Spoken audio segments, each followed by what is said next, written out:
Hello and welcome to today's MSSQLtips.com webcast, enhancing your ETL pipelines with custom data cleansing and matching.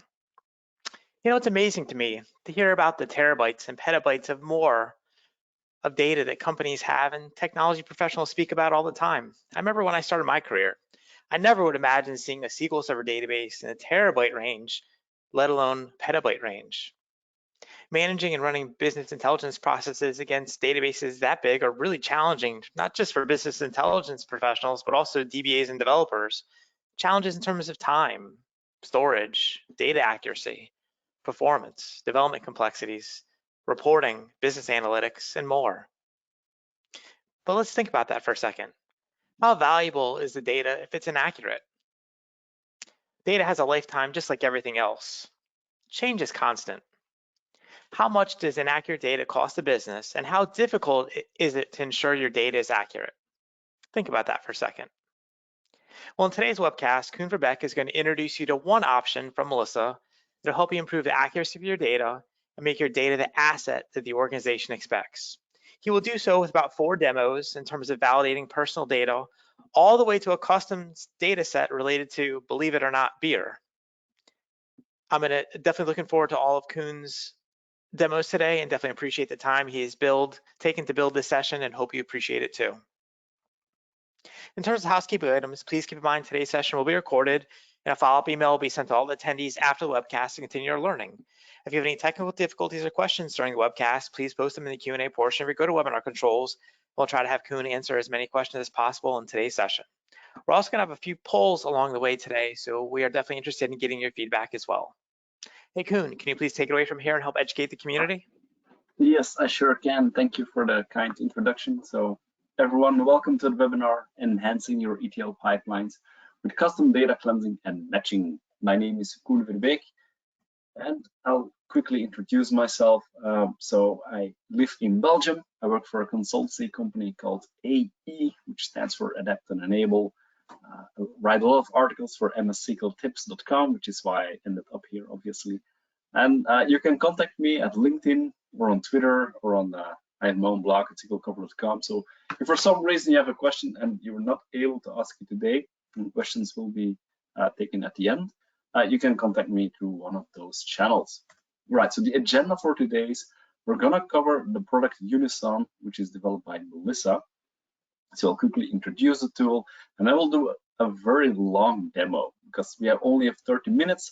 And in my opinion, showing the product is the most important thing. So we'll do a big demo and I will just recap everything. So what does this do? How does name address parsing work? How we can do matching, how we can do profiling. And at the end, we'll just compare it with the solutions in integration services. And then we have like next steps at the very end, right? Sounds good? So before we start, we're gonna do a quick poll and I'm gonna take this to Jeremy. All right, thank you so much, Koen. So what features are you interested in for a data quality solution?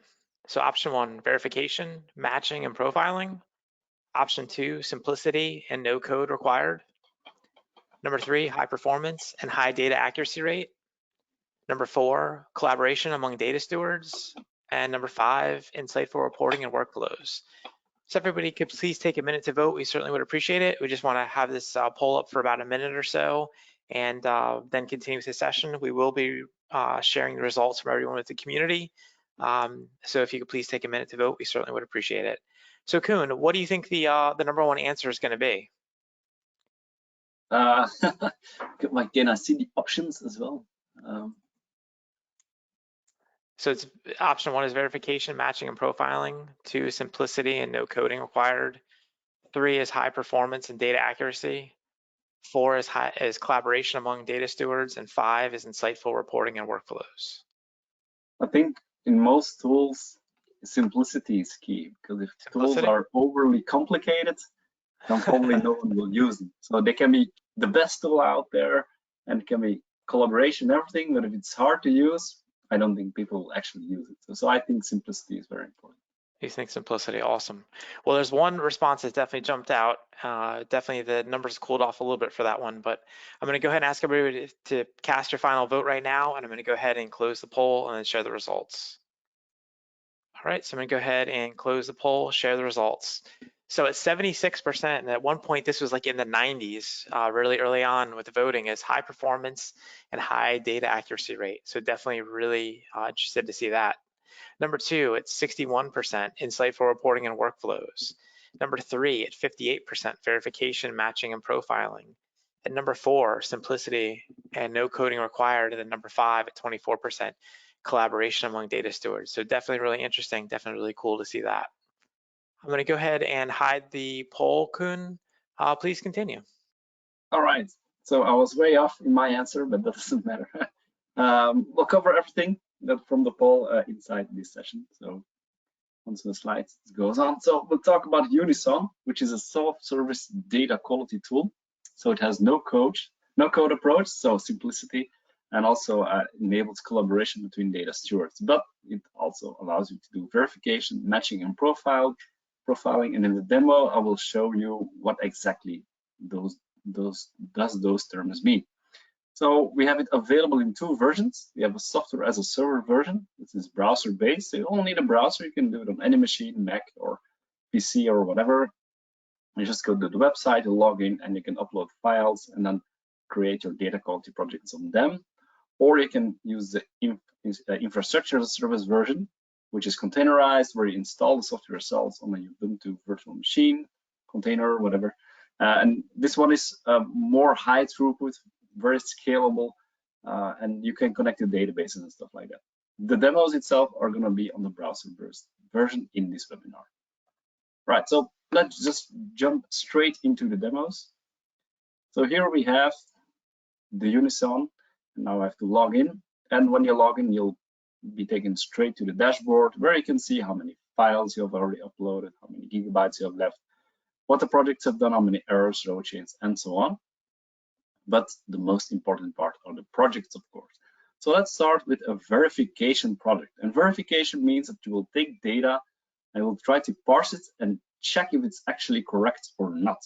So let's create a new one. Let's call it MS SQL Tips. You can either make it private, but of course, if you want to collaborate with your other colleagues, don't make it private. So, and you will need an input. So we need some sort of data that's coming from somewhere. So I'm gonna take a names file over here.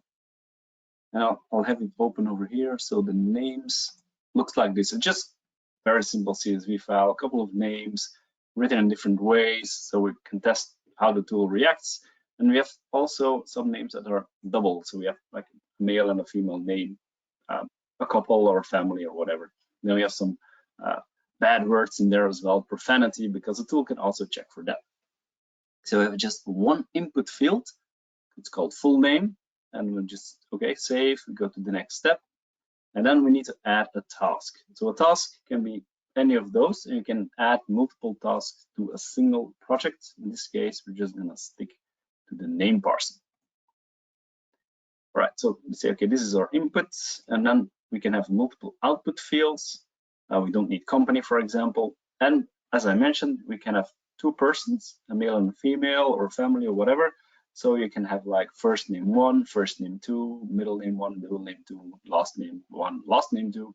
And Unison will be able to detect if 1 or more names are present and parse those as well.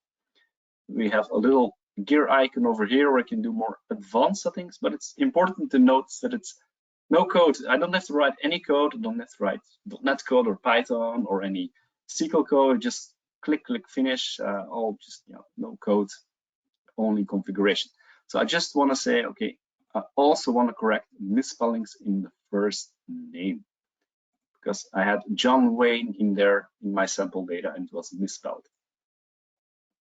All right, and then we need to add an output file. So I'm just gonna call it one names, MS SQL Tips demo, and make it a CSV file, and that's it. And it will automatically append a timestamp and so on. So I can just click save and then just run it. And it won't take long because it's only like 16 rows or something like that. So it will be quickly finished and you can already preview the results. So I put my own name in there because I'm always curious. A product made by a United States company. They only work with English. Will it handle names from other countries as well? So I have a very Germanic name, but actually it parsed it correctly. So it detected that Koen is the first name, Verbeek is the last name, and it's most likely a male. So very happy with the result. Even when I write my name in the opposite order, he also still detects everything correctly. I also put a typical female Belgian name in there. It still parses correctly, but it couldn't detect the gender, and I realize now why.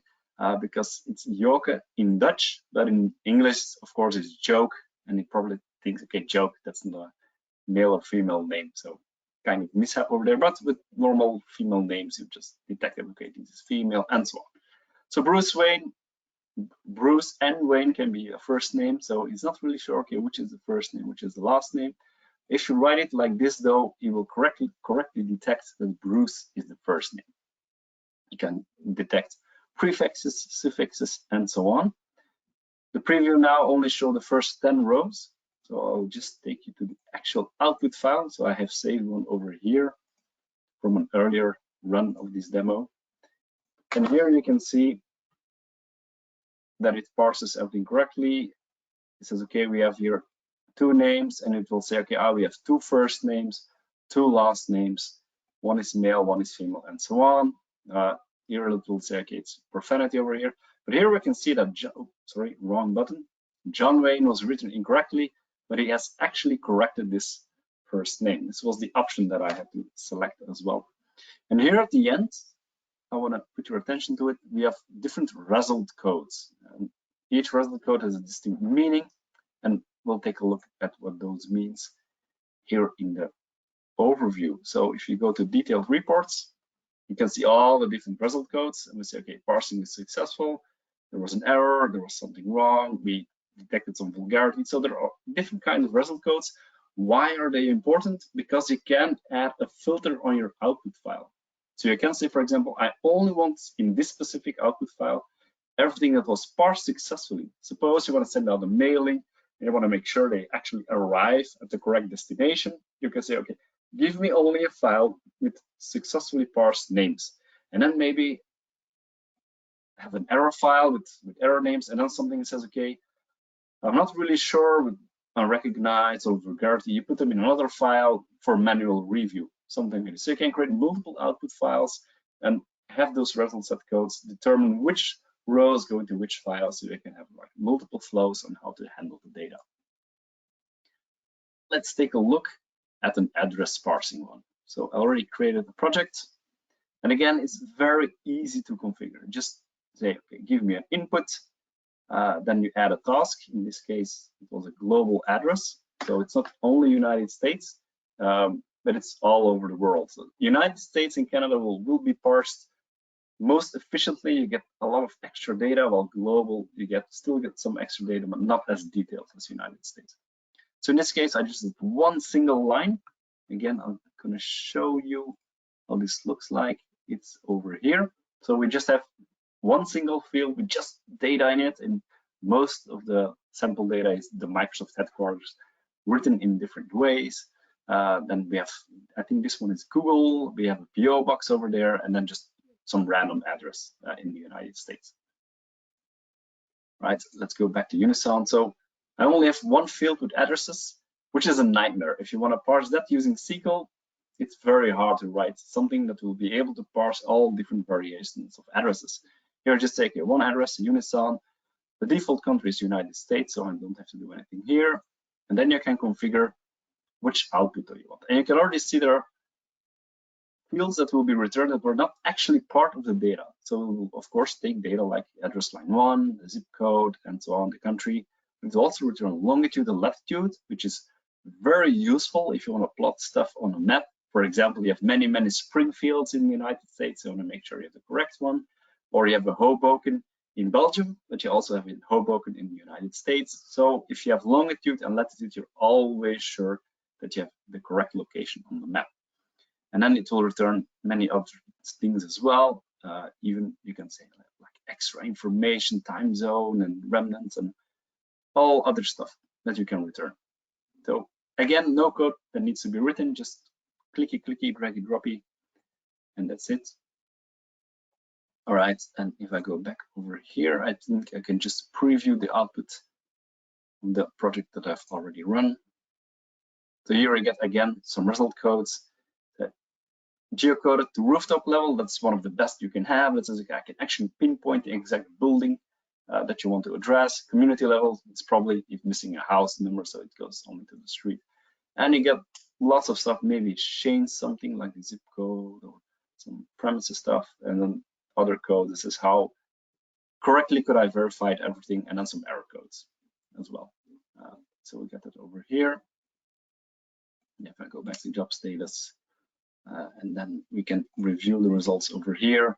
And here you can see how everything is parsed. So we get one single input field over here, and he parses it to many different columns. We get a longitude, we get a latitude, we get the PO box over here, we get all of the states, we get nicely formatted, and again the result set codes, which you can use again to maybe filter outputs again. Say for example, I can also chain different tasks. So you can first do address parsing, make sure that it can be parsed correctly, and then you can say, okay, and if we only take the addresses that are verified, then we will verify the names. So you're 100% sure that the package goes through, so that you minimize return to sender packages. So this might be an option to chain different tasks to make sure you have absolutely verified data. All right, so this was verification. Let's now take a look at matching. So verification is more like we want to verify, we want to parse data, make sure it's correct. Matching is all about deduplicating data. So we have, for example, you acquired another company, they have their customer database, you have your own customer database, you need to merge them together. And then, so what you want to do is you want to put those data sets together, but you probably have clients that are the same and you want to deduplicate this. So for the demo here, I have a data set from EGN. It's a gaming website. So if you take a look at the data, we have all different kinds of games with the rating and the title, and for which platform they were released, the release date, and so on and so on. So you can already see we have lots of duplicates in here. For example, we have here 3 times the same game, but for different platforms. So lots of duplicates in there. So I want to do a matching project where I say, okay, please flag all of those records as duplicates, and then maybe select one as the golden record.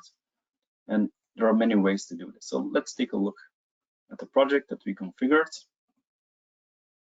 You will say, okay, yeah, if you make changes, it will maybe break the chain. So, okay, we selected input file, and then you can choose, okay, for which columns you want to match. So you don't want to match in every possible column, because in that case, you're probably not going to find a match. So we're going to match on the title of the game and the release date in this case. So if you have a customer database, you might want to say, okay, we want to run the name of the customer, but also maybe on the email address, maybe the postal address. So these are kind of things you can match on. But we're not going to do an exact match on everything because the title can sometimes change a little bit. So we're going to use another algorithm. So here you might need a little bit more advanced knowledge of matching because there are many different algorithms you can choose from. So you need to know your data set a bit and think about how can we most effectively match our data. So maybe this is an iterative process where you try out different algorithms. So here I'll say, okay, the title doesn't need to be exactly the same, but the release date, however, needs to be exactly the same. All right. And then it will try to optimize everything. And then at the end, you can say, okay, you can adjust some survivorship rules, or for example, you can do a golden rule. So which record is a golden record? Say it's the best record out there. So you can have the default one is first in, first out. You can have the most complete record, so with the less empty fields in it, or which maybe one of the input sources is more important, or the data quality score, when it was last updated, and so on. All right, I'm just going to keep the default for now. If I go back here, we can just take a look at the output. Here you can see it tried to match everything and did a pretty good job. So you can see, okay, we have 2 records over here. One is dedicated as the golden records.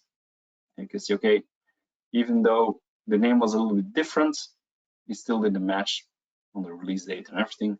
And you can also filter the results. So let's say, okay, which are records with lots of duplicates,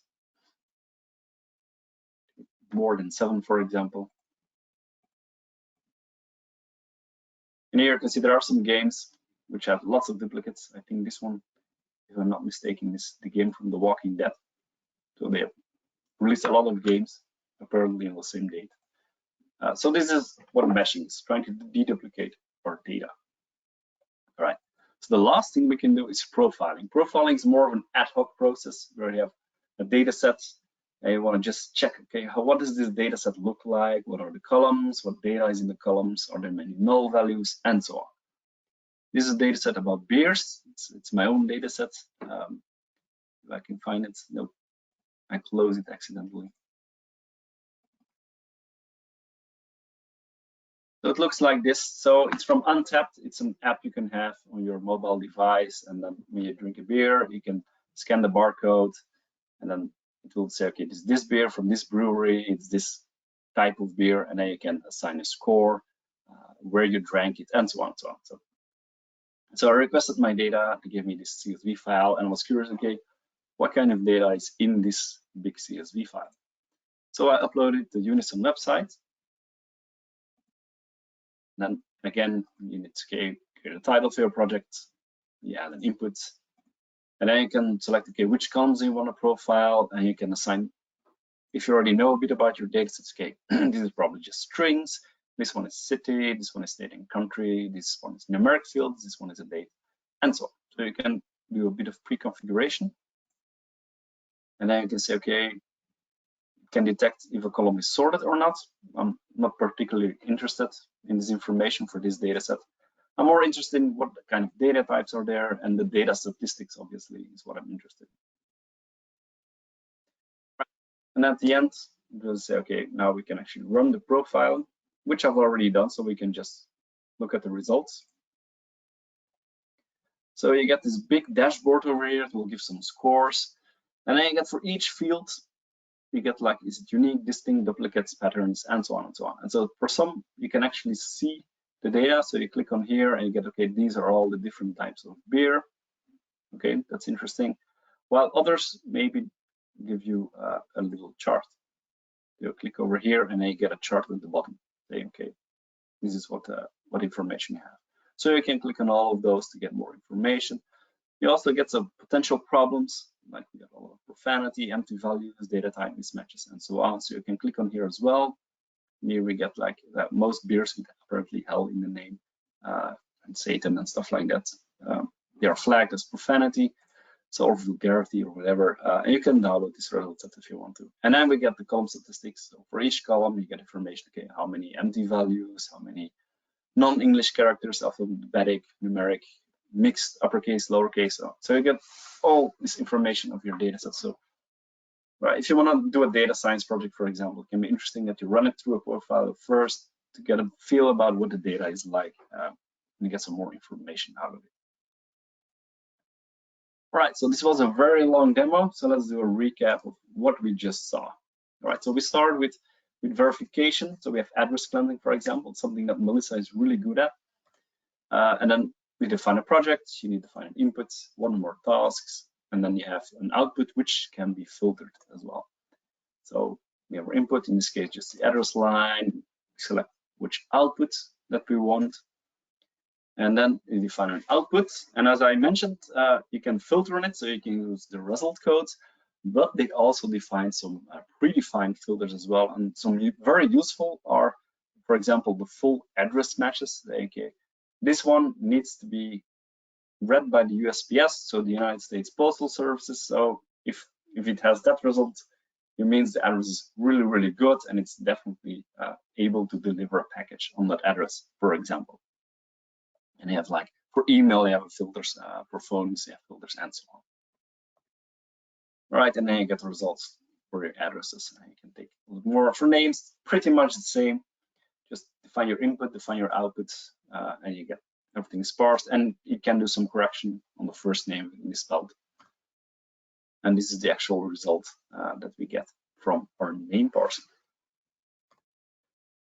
So the advantages of name parsing and address and verification. It's very easy to use. Just define your inputs, choose which output, define your outputs, optionally filter. No development time, just click, click, click, no code, and it's written. It can do names, addresses, emails, and phones. Matching is more about deduplicating data. So you have duplicates in your data or almost duplicates. So you can have exact duplicates where every field of the record is the same, or maybe some are somewhat the same if you have merged multiple databases together, for example. And you can do a matching project to find those duplicates. Right, you don't need to use all of the columns, so you need to know your data set a little bit. Okay, you're probably going to match on one or more fields, and then you can define different algorithms on those fields for matching. All right. Again, there's no code effort, so you don't need to write anything. But in my opinion, it requires a bit more fine-tuning because you need to know your data set. You need to know on which columns you want to match, which algorithms might be the best for this particular use case, and so on. And then we have profiling, more of an ad hoc scenario. So just upload a file, do okay, we want to profile this, and then you get a result, and then you can take a look at all the different characteristics of the file, as we saw in the demo. So again, no code, not much configuration either. Typically more of a manual process, right? So we have the Unison, as you saw in the browser. We also have a containerized version. So the advantages are if you use it's developed in the browser, so it's very suited for data stewards, people who are not that really technical, because if you use integrators, for example, you need to have Visual Studio because you need to be able to develop integrators project and packages. So you need someone, a BI or ETL developer with the correct technical knowledge. There are Melissa components available for integrators. There's a lot of content on the MS SQL Tips website on how that works, or webinars available and stuff like that.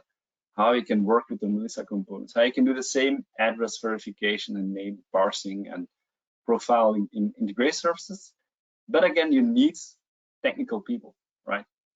So if you use a browser for Unison, it's only flat files.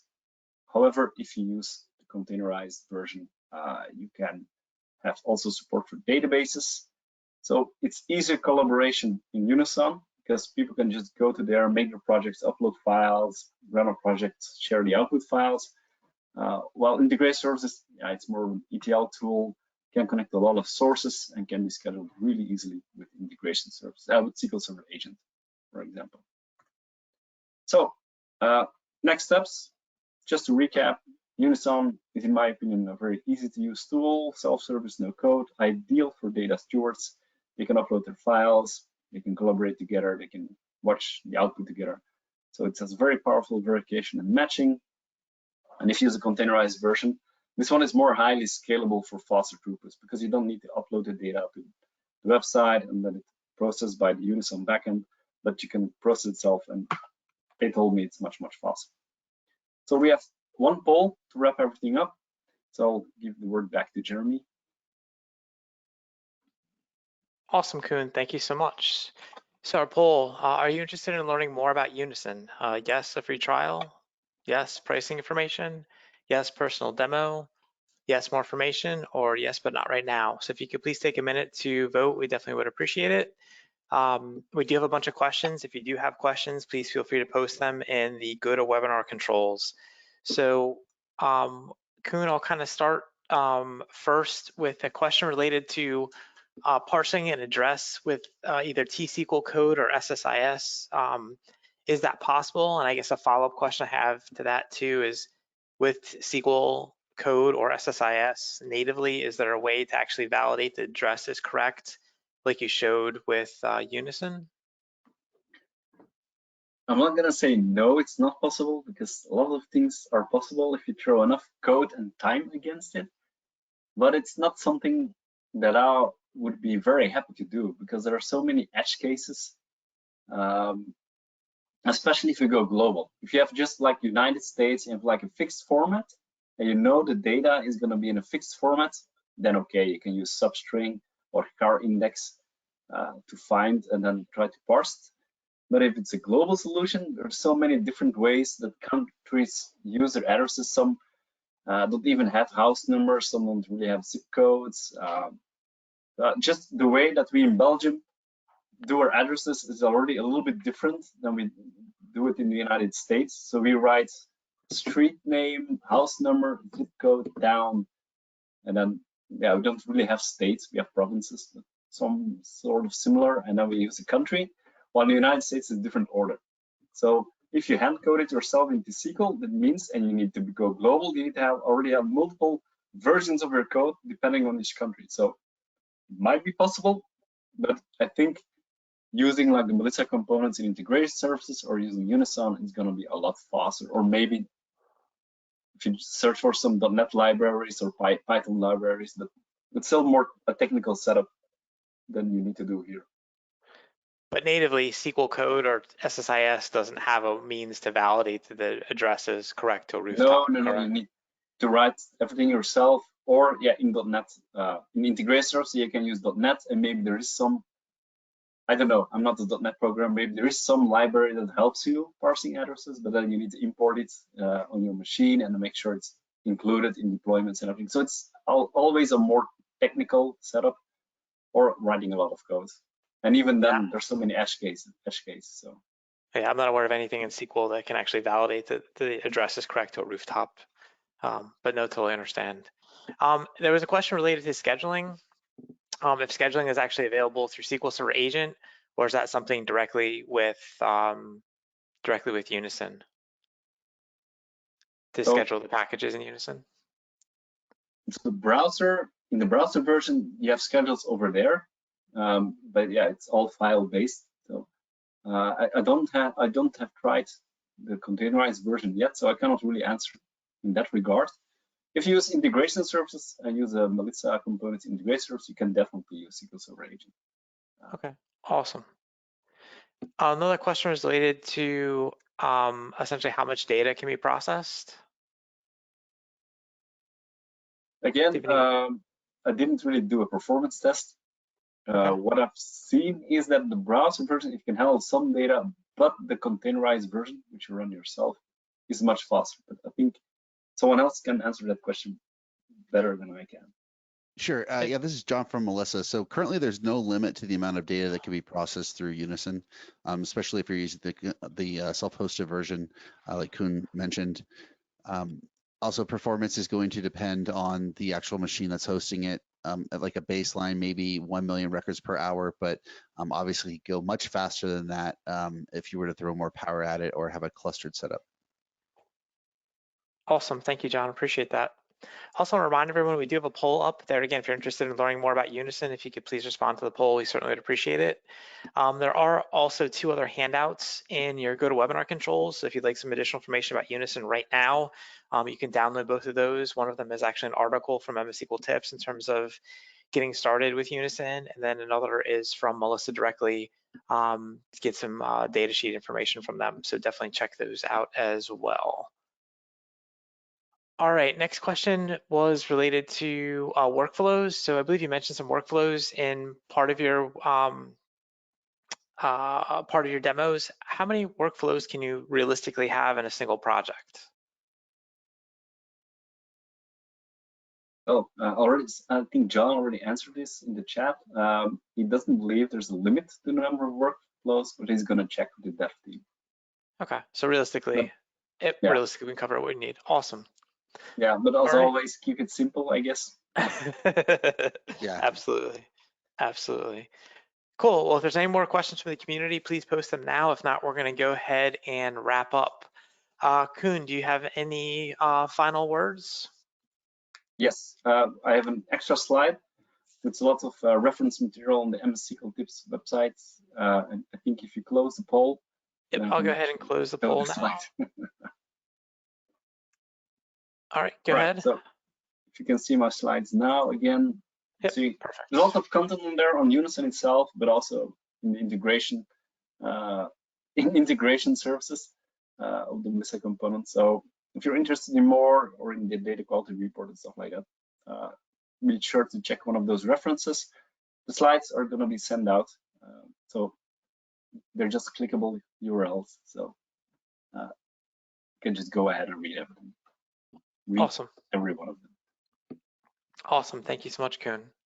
All right, well, at this point, we're going to go ahead and wrap up. Kuhn, definitely want to thank you for your time today. I definitely appreciate all the time you took to pull today's event together. You really did a great job. Thank you.